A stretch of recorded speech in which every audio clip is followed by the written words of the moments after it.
What's going on, ladies and gentlemen? How we doing?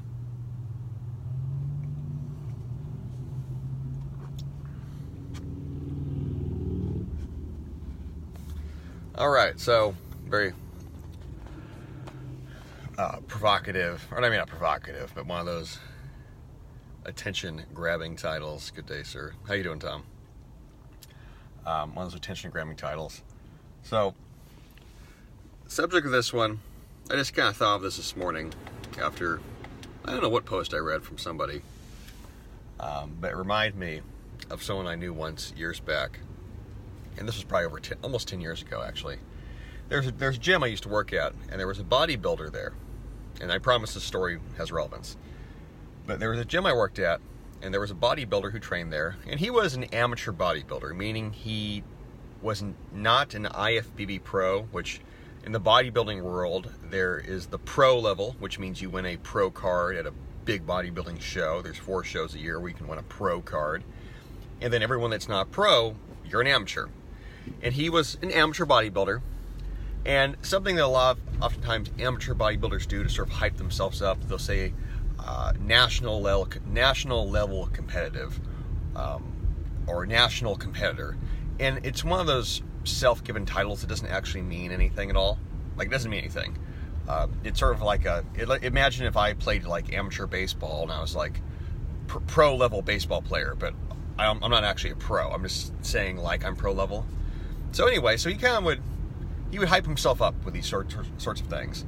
And I got to know the guy a little bit, and I picked up on this, that he would do this a lot. Like I remember seeing on his Facebook profile, this back when I was on Facebook, I looked him up, and he had future millionaire, like in his profile. And I thought that was kind of weird, since I knew he wasn't a millionaire, nor was he seeming like the kind of person who was really, I don't know, building a business, being entrepreneurial, but he said he was a future millionaire. And he also was a CEO of himself, which was also just like lame, right? And he had no actual businesses of any kind. He didn't have anything. And he'd always, talk about when he was going to win his pro card, eventually when it happened. Like, he knew his day was going to come up. And he would always share photos of himself when he was like in his peak condition, super ripped, buff, this kind of stuff. But he didn't look that way year round. So he was creating this sort of illusionary image of himself. And maybe you could say it was motivating. Like, I could call myself a hater right now and say, oh, you're just hating on the guy. I wasn't trying to hate on him. At the time, it was someone I saw all the time, so you get to know people. But I realized over time, it seemed like he was kind of creating an illusionary image. And people that knew him, or had known him longer than I had, they said he was always that way. He talked a big game, but never acted up. Okay? So, you can infer what you want to infer from that. But he was my first exposure to success porn, since one of the habits he had was that he'd always listen to, at the time, CDs still existed, basically. He'd listen to CDs, he'd listen to DVDs, he'd listen to, I don't know if he listened to Gary Vee, but he'd listen to those kinds of success porn sources, where it's a lot of hype, a lot about how you're going to make it, you're going to smash it, you're going to share your goals, dream big, those sorts of things. Nothing ever came of it. Nothing ever materialized. I eventually stopped working at that gym, went to another one. A few years back, I'd go, not to visit, I'd sort of be in town, I'd work out there, I'd be like, oh, hey, and then you just ask what people, is Doug around, or I run into him. What was he doing? The exact same thing. Talking a big game, wasn't delivering. So that brings me, to myself. Now, why did I tell us, why I'm not a millionaire? So, I've been personal training 10 years, and when I got started personal training, I didn't plan on being a trainer. I just picked it because I need to do something to make money. It was that simple. But I worked with a lot of successful people. I worked with a lot of people who were millionaires, some of whom were even worth billions, actually, like some very wealthy people. I was working in Silicon Valley. And what I realized is that the people who had sustained track records of success, the people who, you could say like they were tried and proven in what they had done, what they had created, their level of achievements, they had not done that based off of one-hit wonders. They hadn't done that based off of one big idea that just captured the world, and then like that was the idea.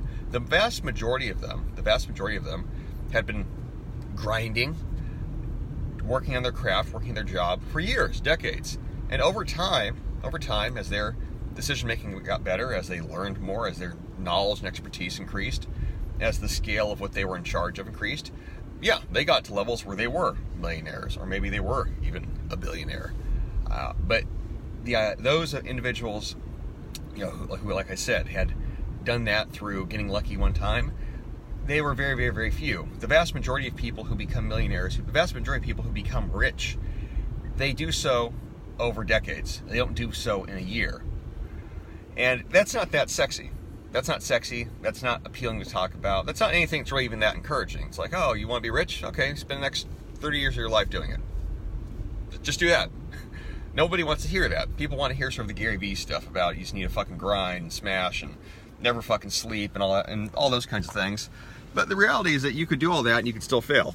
You could do all that, you could still fail, and people still fail all the time. People still fail all the time at their ambitions. Relative to myself, I didn't know anything about money when I got started. I didn't know anything about money. I didn't know anything about compounding. I had never heard the word entrepreneur until I was, I think, 24. When I first even heard the word, I didn't know what it meant. And I grew up very blue collar. And I had to learn a lot of things about business. I had to learn a lot of things about, how time works. What is the value of time? How can you create something that is worth more than the hour in which it is created? How do you do that? What does it actually mean to own a business and run a business? What does it mean to think business like? Is that even really a thing? There's a lot of stuff to learn. So my decade of being in my 20s, from 20 to 30, or 20 to 29, that's basically what I was learning. In the last, basically, 2-3 years, I was able to put it all together and build a business that has the potential to scale to $1 million. It does. That has the growth. It has that projected growth because I can keep growing the audience. But how long did that take to figure all that out?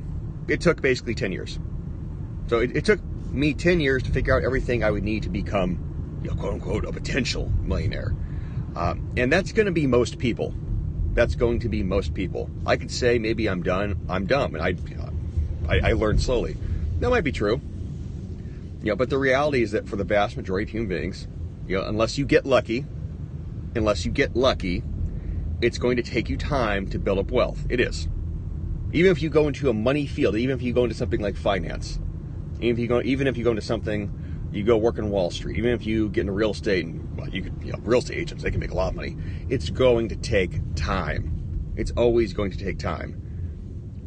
And the hustle and grind and staying up all night and doing 24-hour, doing all-nighters, none of that really makes a difference. The difference is made in that you get up every day and you simply work on the thing, and then you do it the next day and the next day, and multiply that by 10 years, multiply that by a decade, multiply that by 5 years. And then, things will move. Things will be made to move. The one-hit wonder thinking, the hype thinking, the pomp, the thing like that guy, the bodybuilder dude, where he wanted the sort of the prestige. I'm a CEO. I'm gonna be a future CEO. I'm gonna be a future millionaire. Nobody gives a shit. Nobody actually gives a shit. Nobody that works in any kind of moneyed business talks like that. I've had clients that literally made thousands of dollars a minute, and they still had to get up every day and work on things, and oftentimes show up somewhere, or even if they worked from home where they had to have meetings, they had to do the basic things everybody else does. There's no magical moment where you get rich, quote unquote, and then all your responsibilities drop off. That doesn't happen. You can create an exit plan for yourself, maybe, where you retire early, something like that. But for the people that have long-term track records of building businesses, creating things, they love the work. They're in love with the work, and they do it every day of their lives. And that doesn't end.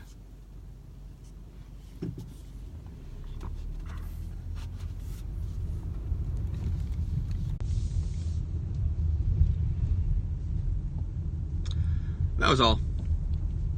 I should probably maybe do a podcast on this one. Any questions, people? Anything you want to talk about? Anything you guys want to ask? Let me think about this. I think it's easier than ever to become a millionaire. Define easy. I'm not saying you're wrong, Tom. That's actually, is it hard to make money? It's actually not that hard. Does it have a really sharp learning curve? It definitely does.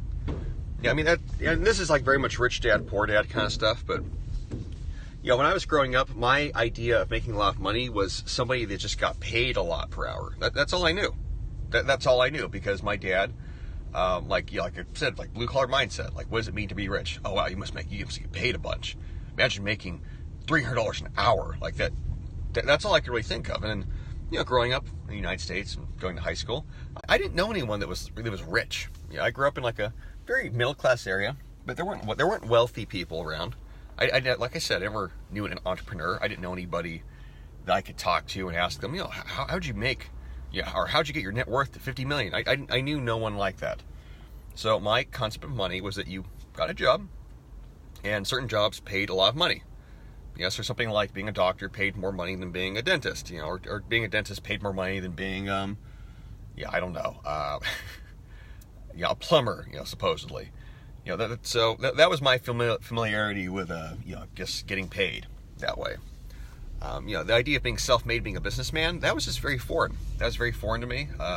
Like it is to like most people. You don't really know even how to think about it. And my assumption was if someone owned a business, they must be rich because they have a business, and if you have a business, you're rich. So it's just a lot of like a surface level soundbite kind of beliefs that really have no substantial reasoning behind them. And then going through my 20s and then meeting people, and then one of the big moments of my life, turning point moments actually, was going to a Robert Kiyosaki seminar. 2 of them actually, and legitimately that changed my whole life. Like if I had to actually give credit to something, like I did. I went to 2 of those seminars. One was free, the other one was $500. That changed my whole mentality because I realized what it took to, I guess, become rich, become successful. And maybe that sounds like contrived. A lot of people don't like Robert Kiyosaki, but he changed my life. Like, I'll always have to give him credit. He legitimately changed my life. I had never heard the words employee. I didn't know the term investor. I didn't know what an asset was. I didn't know asset, liability. What else? The concept of scaling anything, the concept of having owning something that could keep making you money. You didn't have to attend to it. That was just fucking mind blowing. I remember being at this, and this is basic stuff now. Like, this is super basic stuff thinking about it. But I remember being at that conference or that seminar. I was like, holy shit! Like, wow! Like, so that's how someone can be a millionaire. Like, it was just totally new information, completely novel. It was unbelievable to me. Or the idea of like getting financing and using someone else's money. This is all stuff like I didn't know. I had no idea really how someone, let's say someone owns an office building. Like, how do you own an office building? Like, I just assumed they must have had literally like $100 million cash and they bought a building. And I was like, oh, you finance it? Oh, holy shit. Oh, you get tens. And then you think about this stuff like it makes sense. It made sense, but no one had ever explained that to me. I had no working models of that. I had 0 mental models about that. None. And so I was like 19, and I was actually at the seminar. I remember it was funny because they were trying to upsell me, oh, you should take more courses. And I had no money to afford anything else.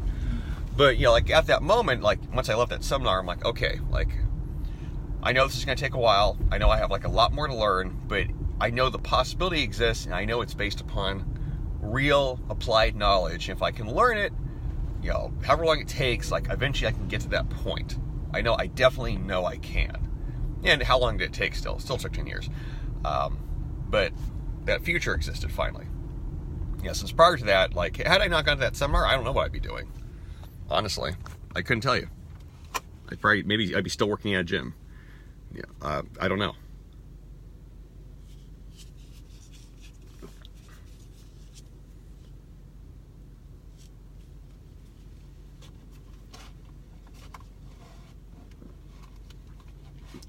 I still recommend that book to this day, Rich Dad Poor Dad, especially for those of you guys where, like I said, if you grew up lower income, middle class, the wealthiest, richest person was, someone, the dad, you knew a family the dad was a lawyer and he made a lot of money. Read that book.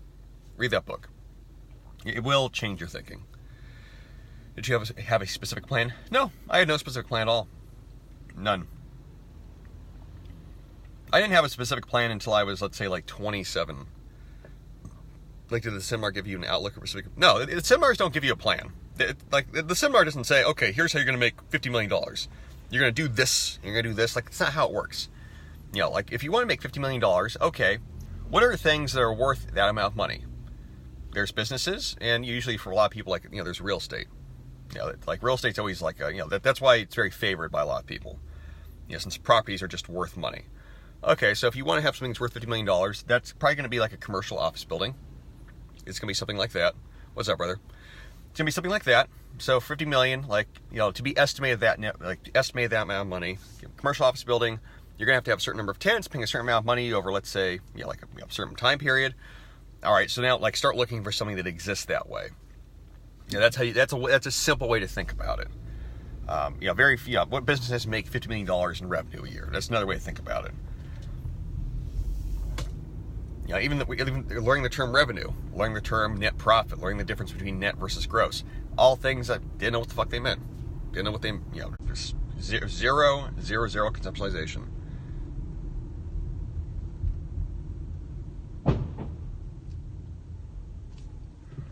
I read and practice self-improvement. Well, self-improvement, I would frame it this way. Self-improvement, man, it's personal evolution. If you're on this planet and you're alive and you want to do anything where you feel like your life has meaning, you have to be getting better at something every day.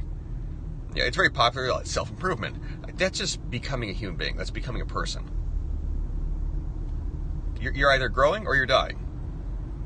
And people who lack meaning in their lives, very often they lack a sense of direction. They lack a sense of purpose. They lack a sense of meaning because there's nothing they are getting better at. Always be doing more at something. Whether that's lifting more weight or making more money or, I don't know, learning a language is something. You have to be constantly improving at something. You could call it, self-improvement. I'm like, it's really just becoming a well-rounded individual. The simple way to think about making money, the really simple way, especially for those of you guys who are younger, if you want to get paid more, okay, well, let's say I want to make $50 an hour. Okay. What's something that pays $50 an hour? Or what skills, better yet, what skills would you have to learn that qualify you to get paid that much? What things can you do for people that are worth that amount of money? What's a skill you can learn where someone would pay you $1,000 for, a job of some kind? Figure out what those skills are. There are certain basic skills that are always worth money. Being able to communicate, what I'm doing now, being able to speak at length, being able to make eye contact, talk to people, that's always worth money. But most salesmanship is just talking to people. It's being really good at talking to people. So sales, that's probably the biggest one, the best one, the most fundamental one I could recommend. How did you change the ideas and mindset from the seminars to actual articulated plans? I didn't change in the plans at all. It was just, here's the thing, it changed my mindset what was possible. It didn't give me a plan. Because I still had more to learn, I still had to live, I still had to have a lot of experiences. But it changed my mindset. I knew that something was possible that was not possible before, but I also did not have the knowledge to bring any kind of plans like that into being. At least, not at the time. It took me 7 years to get that knowledge. That's why I said, how come I'm not a millionaire? Because someone telling you, hey, here's how you become a millionaire, okay, maybe 1 in 100 people, they're going to somehow take that formula and get lucky. 99 of those people, 80 of them won't do anything, 19 might actually work at it. There's a lot to fucking learn. There's a lot to learn. Learn what? Learn salesmanship. Learn confidence. Learn how to work with different personalities. Learn what it means to work for a business. What do you mean working for a business? I mean learning customer service. I mean understanding revenue, understanding profit and loss, going and working for somebody else and seeing the money come in and seeing what the budget is, and then being able to make those correlations and connections of okay, this many people show up, the rent's this much, the bills are this much, oh, we're down this much, oh, we need to drive this much business. These are basic things, they're basic, but until you do them, you're totally ignorant to them, 1, and 2, you don't realize how much they affect the execution of any kind of business sort of idea. A lot of things that people learn along the way, you're learning things that everyone else has learned 1,000 million times before you. You're going to create a business. Okay, oh, fuck, we need to, I have this idea for the business, but fuck, marketing this is really difficult. Oh shit, okay. What does it mean to market something? Oh, fuck, now I have to learn copywriting. Oh, fuck, now I have to learn psychology. Oh, fuck, now psychology means I have to learn sales. Oh, shit, now sales means I have to address my lack of confidence. Oh, fuck, my lack of confidence means I have to address my child issues. oh shit, I realize I'm projecting my childhood issues on my business, and it's affecting all my working relationships. And it's like, oh, and again, you realize like it's a lot of fucking things. The idea that you can just be given an idea, and it's like, here's your $1 billion idea, go and do it. Oh, you made $1 billion now, a year later, great, good job. That doesn't fucking happen. That does not fucking happen. I mean, the funny thing is there's whole industries built around that happening. Let's say like VC investing, Silicon Valley VC investing, tech startups. That's basically built around somebody hopefully getting lucky on one idea, and then it's worth $1 billion, and they got lucky. Like that's that whole industry. Hopefully, we throw money at something and they get lucky, more or less. That's what it is. Guess what? For every person that gets lucky, 100 other people, they all fail. You can't rely on luck. Luck is a stupid thing to rely on. Now, I mean, luck does exist, like luck does happen, but whether it happens for you, you can't bet on it. You can't bet on it, you can't rely on it. If it occurs, be thankful. Someone like Mark Zuckerberg, he got lucky. He got lucky. Now, what he did still took skill along the way, but he got lucky. He got an idea that managed to grow to a crazy level with Facebook. He got lucky. Yeah, and he was really young. Yeah, it's a cool story. Cool story, bro. Yeah, you can't replicate that. Something that 10 people have done throughout history, that's not anything that you're likely going to do. Now, if you want to believe you have the destiny to do that and you're going to be the next 100 billionaire, fucking be my guest. Go ahead. But is that probably going to happen? No.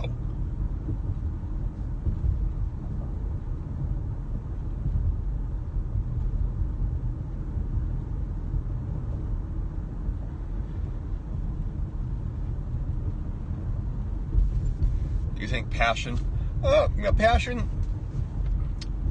Passion is real, but whether your passion is going to make you money, maybe not. Yeah, something I've said before in the past. Everybody is passionate oftentimes when they're getting paid enough money.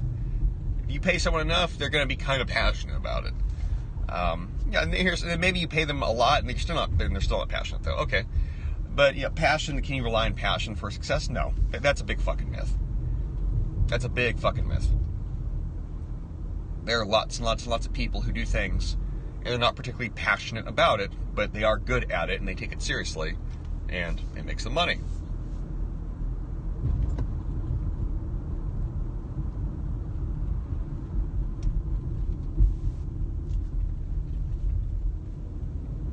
That's a lot more than a handful of zucks. Yeah, I'm sure it is. But unicorns are unicorns. And the fetishization of fucking being the next unicorn with the big vision-changing story that's going to dramatically alter the world and all its history. Like, I was talking about that last night with friends. They're sharing some stories of like startups and like what the stories were that they were trying to get the VC funding with. It's always like the most hysterical shit. It's like this product is going to help a woman in Missouri.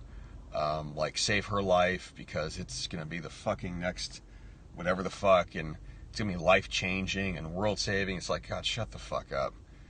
Yeah, and every place has their fucking big vision, world-changing idea, storyline like that. And please give us $5 million. Yeah, there's an element of luck to that. I'm not saying there's not skill, but there's an element of luck to that. Do you think the tech coding industry is a thing to get into right now? No. I mean, I'm not saying it's not a thing to get into if you want to get into it.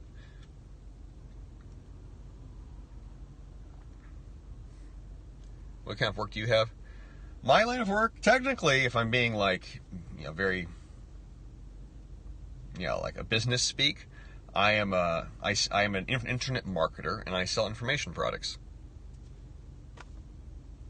That's basically what I actually do. The business is fitness. So I work in fitness. My products are fitness products. My market are looking, is people who, people who are looking to get fit. Obviously, people who, I'm trying to solve their fitness problem for them, which is a very vast market. And I have information products that sell those specific problems, and I market those products. Do you make any money from Twitter? Oh yeah, definitely. I mean, I've gotten a massive audience from Twitter, and that audience converts to an email list. And Twitter is still very good for directing traffic. So yeah, I fucking make money from Twitter.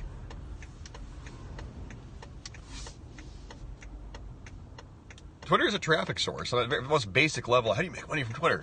It's a source of traffic. It's a source of web traffic. It's a source of organic traffic. Yeah, that's fucking business 101. It's basically fucking it's a whole following of leads, you could say. Warm leads.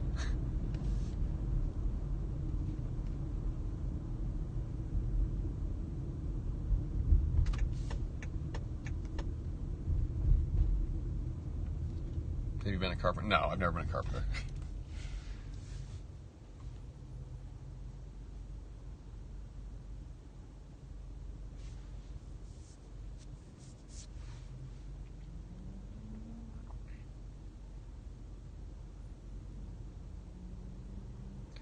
Anything else, ladies and gentlemen? You got 3 minutes and counting.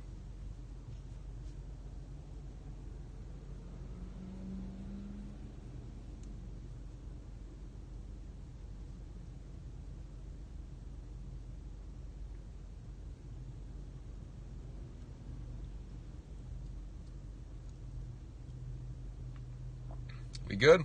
All right, we're good. Thoughts of here we go. Thoughts on getting a high-paying job you don't want necessarily. Thoughts on getting a high-paying job you don't necessarily want. I have no idea what your plans for the future are. If that job enables you to, I guess, do what you want later on, then maybe go ahead and do it. Or maybe not. Ever thought about starting a startup, see what happens? No, I have not. I like working for myself. I don't want to have a team that way. And yeah, I've been around the periphery of that industry enough. It's fun and cool, but not really. I'm pretty much like a lone wolf in how I operate. Overall, I have a business partner, but it's not my goal to create a startup and then now I have to get investor funding and all that. Maybe in a few years if I get some idea that I think is worthwhile, but at this stage, no. I do quite well on my own. I mean, I kind of like doing I like being what's the word? A solopreneur. But I like that. I like doing that. I like being that. And for this stage of the game, the stage of living, it certainly works very well. What do you think about carpenters? I don't know. I don't really think anything about carpenters. I've never had anyone ask me that question. I mean, if you like doing it, if you enjoy it. Yeah, dude. I mean, if you enjoy doing something and it pays you, by all means, keep doing it. You don't need my approval.